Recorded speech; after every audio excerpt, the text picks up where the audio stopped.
భర్త పేరు చెప్పిన తర్వాత ధర్మపత్ని సమేతస్య అని చెప్తారు. ధర్మపత్ని ఎవరు? ఆమె పేరు చెప్పకూడదు. ఆ పేరు గల వాళ్ళు ఎంతమంది ఉంటారు? ధర్మపత్ని అంటే ఆయన భార్య వరకే సంబంధం. పేరు చెప్పకూడదు ఎప్పుడు కూడా. గోత్రం చెప్పటం, ఇంటి యజమాని పేరు చెప్పటం. ధర్మపత్ని సమేతస్య సహకుటుంబారాం అంటారు. అంటే ఆ యొక్క గోత్రంలో ఉన్నటువంటి కుటుంబంలో సభ్యులందరూ కూడా వస్తారు, దాని అర్థం అది. అంతేగాని ఏమండి మా మనవడి పేరు చెప్పు, మా మనవరాలి పేరు చెప్పు, మా కూతురి పేరు చెప్పు, ఇవేది చెప్పకూడదు. దానికి అర్థం అంతే అన్నమాట. గోత్రం, ఇంటి యజమాని పేరు. ధర్మపత్ని సమేతస్య సహకుటుంబారాం క్షేమ స్థైర్య ధైర్య విజయ అభయ ఆయురారోగ్య ఐశ్వర్యాభివృద్ధిరస్తు అని చెప్తారన్నమాట. కాబట్టి మీరు ఎప్పుడైనా సరే పేరు చెప్పుకోకూడదు. భార్య పేరు ఎక్కడా చెప్పకూడదు. వాస్తవంగా భర్త కూడా చెప్పకూడదు భార్య పేరు. నా ధర్మపత్ని అని చెప్పాలి. ఇవాళ ఫ్యాషన్ అయిపోయింది, అందరూ భర్తని పేరు పెట్టి పిలవడం. భర్తని పేరు పెట్టి పిలిస్తే భర్తకు ఆయుక్షేయం అన్నమాట. భార్య ఎప్పుడు కూడా భర్తని పేరుతో పిలవకూడదు. అలాగే కలియుగంలో కొన్ని చెప్పారు. అవి మనం ఏం చెప్పుకోవాలంటే చాలా అకాలంగా ఉంటుంది. ఎందుకంటే మొదలుపెట్టడమే లేటుగా మొదలుపెట్టారు. అందువల్ల ఈ వాటికి మీరు అన్నం కూడా తింటారు, కొందరు కూడా టిఫిన్ చేసి ఉంటారు. ఇప్పుడు ఇవన్నీ తినకూడదు కాబట్టి ఇప్పటికే లేట్. లేచి అందరూ లేచి ఒకసారి 3 సార్లు ప్రదక్షిణ చేయండి, ఎక్కడ వాళ్ళు అక్కడే. కానీ బాబాను మాట్లాడుతాచ పార్థాన్ని ప్రదర్శించి ప్రదక్షిణపదేపది పాపోహం పాపకర్మాణం పాపాత్మ పాపసంభవ త్రాహిమాన్ కృపయాదివ శరణాగతవత్సల అంజదా శరణం నాస్తి త్వమేవ శరణం మమ అనుకోండి. తస్మాత్ కరణి భావేన రక్ష రక్షో శ్రీ సాయినాథాయ నమః. ఆత్మవృత నమస్కారం సమర్పయామి. కూర్చొని ఆ కలశం పట్టుకొని పైకి లేపి మళ్ళీ కింద పెట్టండి. యజ్ఞేన ఎక్కువైంది దేవాహకార్యమాని ప్రమాణ్యాసం దేవాకం మహిమాన సదంతే యత్ర పూర్వే సాధ్యాసతి దేవాః శ్రీ సాయినాథాయ నమః. యథాస్థానం ప్రవేశయామి శోభనార్థే క్షేమార్థే పునరాగమనాయ చ. స్వామి మమ్మల్ని చల్లగా అనుగ్రహించు, మరలా నీ అనుగ్రహంతో వచ్చే సంవత్సరం నిర్విఘ్నంగా చేసినట్లు అనుగ్రహించు. నీ మనస్సులో పెట్టుకోండి. మా కుటుంబాన్ని, మా దాంపత్యాన్ని, నా బిడ్డలను సంతోషంగా అనుగ్రహించు అని మనస్సులో కోరుకోండి.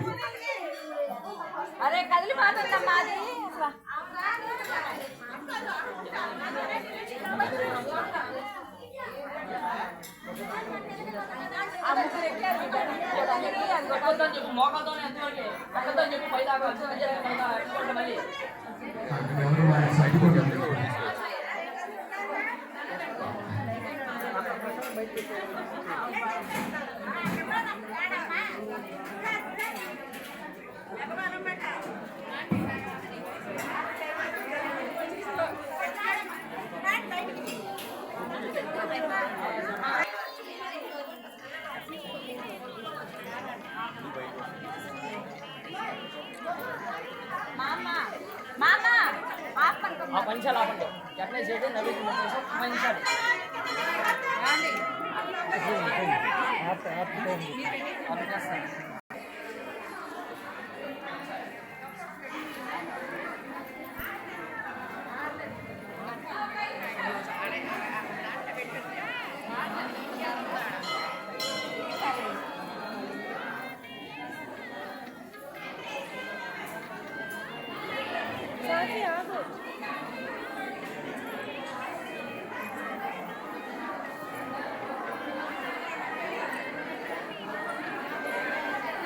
మనకి 4 యుగాలు ఉన్నాయి. మనకి కలియుగం, త్రేతాయుగం, ద్వాపరయుగం, కృతయుగం, కలియుగం. ఈ 4 యుగాల్లో కృతయుగంలో ఏం చేశారయ్య అంటే యజ్ఞయాగాదుల చేత తరించారు. ద్వాపరయుగంలో దాన ధర్మాల చేత ధరించారు. కలియుగంలో వీళ్ళందరూ ఎలా మోక్షాన్ని పొందుతారా అని చెప్పి భగవంతుడు కూడా భయపడ్డాడు. అందుకని కలియుగంలో చాలా సింపుల్ గా చెప్పాడు. ఏం చెప్పాడు అంటే భగవన్నామస్మరణతో ముక్తులైతారు, ఏమి చేయక్కర్లా, భగవంతుడు స్మరిస్తే చాలు. మనం పెద్ద పెద్దగా పూజలు చేయాల్సిన అవసరం లే. ఇంట్లో మనం చేయాల్సిన ధర్మం మనం చేయాలి. అది చేసిన తర్వాత మనసులో భగవంతుని స్మరించుకోవాలి. స్మరించుకుంటే కలియుగంలో మోక్షాన్ని పొందుతారు అని చెప్పి చాలా తేలిగ్గా భగవంతుడు మనకి ఛాన్స్ ఇచ్చాడనమాట. మీరు జపాలు చేయక్కర్లేదు, అనుష్ఠానాలు చేయక్కర్లేదు, పెద్ద పెద్ద అభిషేకాలు చేయక్కర్లేదురా. శ్రీరామ రామ రామేతి రమే రామే మనోరమే సహస్రనామ తత్తుల్యం రామనామ వరాననే ఈ యొక్క మంత్రాన్ని 3 సార్లు చేస్తే విష్ణు సహస్రనామ పారాయణ చేసినంత పుణ్యం అన్నమాట. అంత తేలికైనటువంటి పదాన్ని మనకి భగవంతుడు అనుగ్రహించాడు. భగవంతుడికి కూడా గురువు గారు ఉంటారు. ఎవరయ్యా అంటే మన అడవుల్లో అనుష్ఠానాలు చేస్తారు. తపశక్తి సంపన్నుడు మనకి చెప్పారు. విశ్వామిత్రుడు, ద్రోణాచార్యులు వారు, వీళ్ళందరూ కూడా భగవంతుడు కూడా వాళ్ళు చెప్పేటువంటి అన్నమాట. వాళ్ళకి గురువులు వాళ్ళు. కాబట్టి వాళ్ళు చెప్పింది ఏంటంటే ఈ భగవన్నామ స్మరణ కలియుగంలో చేస్తుంటే దానంత పుణ్యమైన కార్యక్రమం మనకి తొందరగా మోక్షం వచ్చేది కూడా దానివల్ల ఏం చెప్పుకుంటారు. కాబట్టి పొద్దునే లేవగానే నువ్వు చేయాల్సిన కార్యక్రమం ఏంటంటే నేను అరచేతులు చూసుకోవాలి. ఇతరులే ఉంటాను. కరాగ్రే వసనే లక్ష్మి, కరమధ్యే సరస్వతి, కరమోడే చిదే గౌరీ, ప్రభాతే కరదర్శనం అంటే పైన లక్ష్మీదేవి ఉంటుంది, మధ్యలో సరస్వతి, ఈ త్రిమూర్తి స్వరూపం. వాళ్ళ ముగ్గురు అరచేతులు ఉంటారు. అందువల్ల ఇద్దరు లేవగానే నేను అరచేతులు చూసుకోవాలి. చేతులు 2 సార్లు ఒప్పుకొని కళ్ళగట్టుకోవాలి. తర్వాత భూదేవి నమస్కారం చేసుకోవాలి. అమ్మా తెల్లవారింది, నేను నా క్రియ మొదలు పెట్టాను, నీ మీద నా పాదాలు మోపాలి కాబట్టి నన్ను అనుగ్రహించు నీ బిడ్డలాగా అని చెప్పి మనం కాళ్ళు భూమి మీద పెట్టాలి. గబగబా లేచి నడిచి రాకూడదు. ఆమె అనుగ్రహాన్ని మనం పొందాలి. భూదేవి అనుగ్రహాన్ని పొందితేనే మనం ఆమె మీద నడవగలం. అమ్మా ఆర్తిస్తారు, కొంచెం జనం వెనక్కి రండి, దయచేసి వెనక్కి రండి. అటు ఇటు పక్క పక్కన నిలబడాలి, ఎదురుంటే నిలబడకూడదు. ఆర్తిస్తారు స్వామివారికి పక్కన 2 వరుసలుగా నిలబడండి, ఎదురుగా నిలబడకూడదు. అమ్మ మధ్యలో రండి, పక్కన నిలబడాలి, వెనక వాళ్ళని కూడా కనపడాలి కదా.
మన పాదులు ఇచ్చింది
జై